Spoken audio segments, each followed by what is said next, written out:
trust what he says is evaluation. Dennis Bartel.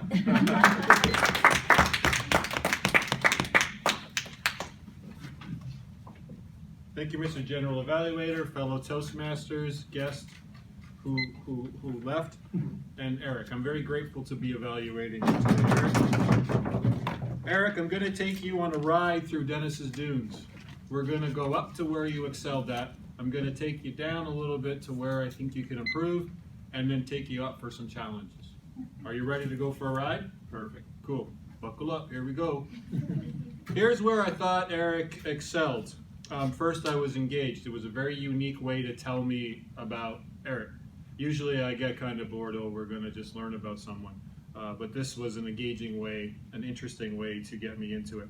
Second thing I think that Eric excelled at, we're up here on the dune, was he used you. That's very powerful in a speech.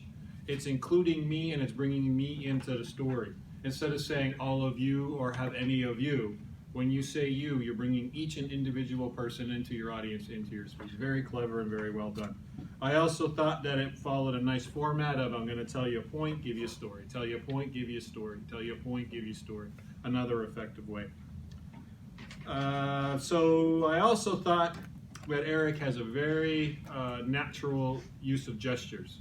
Very difficult, makes it very conversational. The driving, the dynamite. It didn't look like it was too much effort for Eric to get those gestures in. That's very good when you're conveying a story because I can hear your words and I can see your words. I thought you did really well. We're going to come down a little bit. And we're going into where I think, Eric, you can do some work on. First at the beginning, asking a question, who am I? Am I this? Am I this? Am I this? Am I this? Slow it down and choose three. Stick to the pattern of three. Am I a Toastmaster? Am I a father? Am I my work? Let it sink in and give some pauses.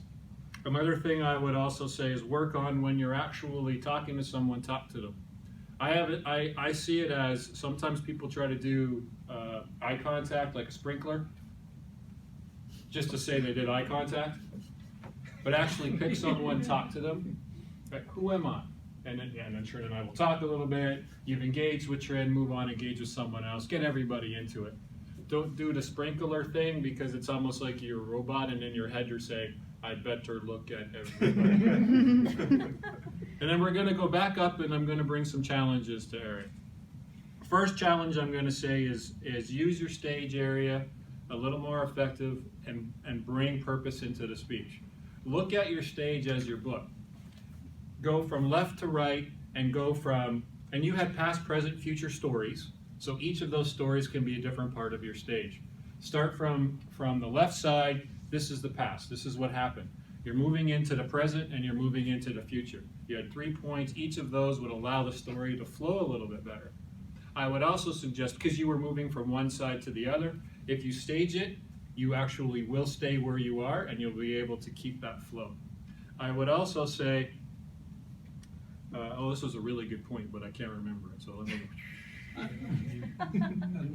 Did I do the sprinkler thing? I did the sprinkler thing? Yeah. Okay. For staging, do that. When you're moving from one part of the stage to the other, don't talk.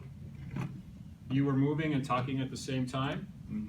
Move, pause, continue talking. That way, it's actually more powerful, you're grounded, and you're ready to tell your story. So Eric, I think you excel at a lot of things being conversational. I'd like you to work on just slowing it down, going into simple points, and I challenge you to use your stage better and to engage a little bit better. Congratulations, and I'm grateful I got to evaluate you.